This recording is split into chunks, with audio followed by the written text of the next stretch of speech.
Hello, ಎಲ್ಲರೂ ಹೇಗಿದ್ದೀರಾ? ತುಂಬಾ ಚೆನ್ನಾಗಿದ್ದೀರಾ ಅಂತ ಭಾವಿಸ್ತೀನಿ. ನಾನು ನಿಮ್ಮ ಪ್ರೀತಿಯ ರಚಿತ ಮಾತಾಡ್ತಾ ಇರೋದು. Welcome to my vlog. ಇವತ್ತಿನ ದಿನ ಹಿಚ್ಕೋರೆ ಬೆಳೆ ಇದ್ದು, ಸೊ ಹಿಚ್ಕಿ ಇಟ್ಟಿದ್ರು.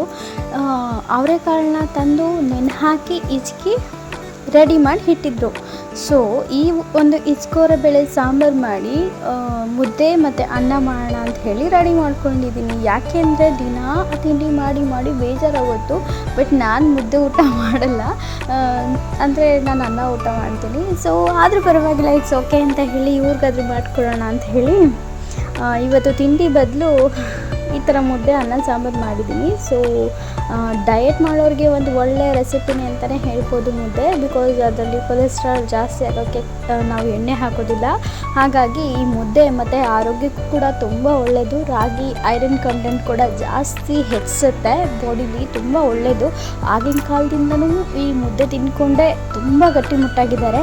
ಬಟ್ ಆದರೂ ನಾನು ಯಾಕೆ ತಿನ್ನಲ್ಲ ಅಂತಂದರೆ ನನಗೆ ಅಷ್ಟು ಇಷ್ಟ ಆಗಲ್ಲ. ಸೊ ಹಾಗಾಗಿ ನಾನು ತಿನ್ನೋದಿಲ್ಲ. ನಾನು ಯಾವಾಗಲೂ ಒಂದೊಂದು ಸಲ ತಿಂತೀನಿ ಅಷ್ಟೇ, ಯಾವಾಗಲೂ ತಿನ್ನೋದಿಲ್ಲ.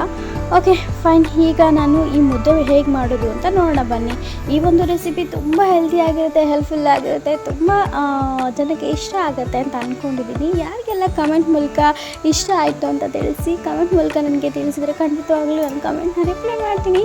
ಓಕೆ, ಈಗ ರೆಸಿಪಿನ ಮಾಡೋಣ. ಓಕೆ ಬನ್ನಿ. ಹಿಚ್ಕೋರೆ ಬೇಳೆ ಸಾಂಬಾರಿಗೆ ಬೇಳೆನ ಹಾಕಿ ಕುಕ್ಕರ್ಗೆ ಕೂಗಿಸಿಟ್ಟಿದ್ದೀನಿ. ಸೊ ಕೂಗಿಸಿ ಸೈಡಲ್ಲಿ ಇಟ್ಕೊಂಡಿದ್ದೀನಿ. 2 ವಿಷಲ್ ಆಗಿದೆ. 2 ವಿಷಲ್ ಆದರೆ ತುಂಬ ಮೆತ್ತಗಾಗುತ್ತೆ, 1 ವಿಷಲ್ ಸಾಕಾಗುತ್ತೆ. ಸೊ 1 ವಿಷಲ್ ಕೂಗಿಸಿ ಸೈಡಲ್ಲಿ ಇಟ್ಕೊಂಡಿದ್ದೀನಿ. ಓಕೆ, ಅನ್ನಕ್ಕೂ ಕೂಡ ಕುಕ್ಕರ್ನ ಎಷ್ಟು 1 ಕಪ್ ಅನ್ನ ಕೂಡ 3/4 ಕಪ್ಪೇನೋ ಹಾಕಿದ್ದೀನಿ, ಸಾಕಾಗುತ್ತೆ ನಮಗೆ. ಸೊ ಅಷ್ಟು ಕೂಡ ಕುಕ್ಕರ್ಗೆ ಹಾಕಿ ಅದು ಕೂಡ ರೆಡಿಯಾಗಿದೆ. ಅದಾದಮೇಲೆ ಇಲ್ಲಿ ಮುದ್ದೆಗೋಸ್ಕರ ನಾನಿಲ್ಲಿ ಒಂದು ಬಟ್ಲು ತೊಗೊಟ್ಟಿದ್ದೀನಿ. ಆ ಬಟ್ಲಲ್ಲಿ 1 ಕಪ್ ಹಿಟ್ಟಿಗೆ 1.5 ಕಪ್ಪಷ್ಟು ನೀರು ಹಾಕಿದ್ದೀನಿ. ಫಸ್ಟ್ ನೀರು ಹಾಕಿ ಸ್ವಲ್ಪ ಹಿಟ್ಟನ್ನು ಹಾಕಿ ಸ್ವಲ್ಪ ಮಿಕ್ಸ್ ಮಾಡಬೇಕು. ಅದಾದಮೇಲೆ ಉಪ್ಪು ಹಾಕಬೇಕು. ಸ್ವಲ್ಪ ಉಪ್ಪು ಹಾಕಿ ಸ್ವಲ್ಪ 1 ಸ್ಪೂನ್ ತುಪ್ಪ ಹಾಕಿ, ಬಿಕಾಸ್ ಗಂಟಾಗೋದಿಲ್ಲ. ಮತ್ತು 1 ಸ್ಪೂನ್ ಎಣ್ಣೆ ಬೇಕಿದ್ರೂ ಹಾಕೋಬಹುದು, ತುಪ್ಪ ಹಾಕೋದಿದ್ರೆ ಹಾಕೋಬಹುದು, ಗಂಟಾಗೋದಿಲ್ಲ. ಸೊ ಹಾಗಾಗಿ ನಾವಿಲ್ಲಿ ಈ ರೀತಿ ಮಾಡಬಹುದು. ಇದಾದಮೇಲೆ ಅದು ನೀರು ಚೆನ್ನಾಗಿ ಕುದ್ಮೇಲೆ ನಾವೇನು ಹಿಟ್ಟು 2 ಬಟ್ಲು ತೊಗೊಂಡಿರ್ತೀವಲ್ಲ, ಸೈಡಲ್ಲಿ ಇಟ್ಕೊಂಡಿರ್ತೀವಲ್ಲ, ಆ ಒಂದು ಹಿಟ್ಟು ಕೂಡ ಇದರೊಳಗಡೆ ಹಾಕಬೇಕಾಗತ್ತೆ. ಹಾಕಿ ಸ್ವಲ್ಪ ಹೊತ್ತು ಬಿಡಬೇಕಾಗತ್ತೆ, ಅದು ಚೆನ್ನಾಗಿ ಬೇಯಬೇಕು. ಅದಾದಮೇಲೆ ನಾವು ಈ ಥರ ಮಿಕ್ಸ್ ಮಾಡಬೇಕು. ಮಿಕ್ಸ್ ಮಾಡಬೇಕಾದ್ರೆ ನಾವು ಚೆನ್ನಾಗಿ ಗೂರಾಡಬೇಕು, ಅಂದರೆ ಮಿಕ್ಸ್ ಮಾಡಬೇಕು. ಆಮೇಲೆ ಚೆನ್ನಾಗಿ ಬೇಯಬೇಕು. ಬೆಂದರೆ ಮಾತ್ರ ಮುದ್ದೆ ತಿನ್ನೋಕ್ಕಾಗೋದು, ಇಲ್ಲಾಂದರೆ ಹಸಿ ಒಳಗಡೆ ಇರುತ್ತೆ ಹಿಟ್ಟು. ಸೊ ಹಾಗಾಗಿ ಬೇಯಬೇಕು. ನಾವು ಸಣ್ಣ ಸಿಮ್ಮಲ್ಲಿ ಮಾತ್ರ ಬೇಯಬೇಕಾಗುತ್ತೆ. ನಾವು ಜೋರಾಗಿ ಉರಿ ಇಟ್ಕೊಂಡ್ರೆ ಖಂಡಿತ ಒತ್ತು ಹೋಗುತ್ತೆ. ಸೊ ಹಾಗಾಗಿ ನಾವು ಸ್ವಲ್ಪ ಸಣ್ಣ ಉರಿಲಿ ನಾವು ಸ್ವಲ್ಪ ಬೇಯಿಸ್ಬಿಟ್ರೆ ತುಂಬ ಚೆನ್ನಾಗಿ, ತುಂಬ ಟೇಸ್ಟಿಯಾಗಿ, ತುಂಬ ಹೆಲ್ದಿಯಾಗಿರೋ ಮುದ್ದೆ ರೆಡಿ ಆಗುತ್ತೆ. ನೋಡಿ, ನಾನಿಲ್ಲಿ ಸಣ್ಣ ಸಿಮ್ಮಲ್ಲಿ ಇನ್ನೂ ಸ್ವಲ್ಪ ಚೆನ್ನಾಗಿ ಮಿಕ್ಸ್ ಮಾಡಿಬಿಟ್ಟು ಬೇಯಿಸ್ಕೊಳ್ತಾ ಇದ್ದೀನಿ. ಅದಾದಮೇಲೆ ನಾವು ಮಿಕ್ಸ್ ಮಾಡಿರ್ತೀವಲ್ಲ, ಹಸಿ ಹಿಟ್ಟು ಹಾಗೆ ಇರುತ್ತಲ್ಲ, ಆ ಹಿಟ್ಟೆಲ್ಲ ಬೆಂದಿರಬೇಕು. ನಿಮ್ಗೆ ಗೊತ್ತಾಗುತ್ತೆ ಅದು ಕಲರ್, ಅದು ಬೆಂದಿರೋದು. ಸೊ ಆ ಥರ ನಾವು ಬೇಯಿಸಿ ತೆಗೆದಿಟ್ಕೊಂಡು ನಾನಿಲ್ಲಿ 1 ಪ್ಲೇಟ್ ತೊಗೊಂಡಿದ್ದೀನಿ. ಯಾರ್ಯಾರಿಗೆ ಯಾವ್ಯಾವ ರೀತಿ ಕನ್ವೀನಿಯೆಂಟು ಆ ರೀತಿ ಮುದ್ದೆ ಮಾಡ್ತಾರೆ, ಅಂದರೆ ಕೂಡಿಸ್ತಾರೆ. ಸೊ ನಾನಿಲ್ಲಿ ಪ್ಲೇಟ್ ತೊಗೊಂಡಿದ್ದೀನಿ. ಅದಕ್ಕೆ ಸ್ವಲ್ಪ ತುಪ್ಪ ಸವರ್ಕೊಂಡಿದ್ದೀನಿ. ಅದಾದಮೇಲೆ ತುಪ್ಪ ಅಥವಾ ಎಣ್ಣೆ ಏನು ಬೇಕಿದ್ರೂ ಸವರ್ಕೊಳ್ಳಿ. ಅದಾದಮೇಲೆ ಈ ಥರ ಸ್ವಲ್ಪ ಬಿಸಿ ಇರುತ್ತೆ, ಸ್ವಲ್ಪ ನೀರು ತೊಗೊಂಡು ಇಟ್ಕೊಂಡು ಅಂದರೆ ಮೆತ್ತಗೆ ಮಾಡಿಕೊಂಡು ಈ ರೀತಿ ಕಟ್ಕೊಳ್ಳಿ.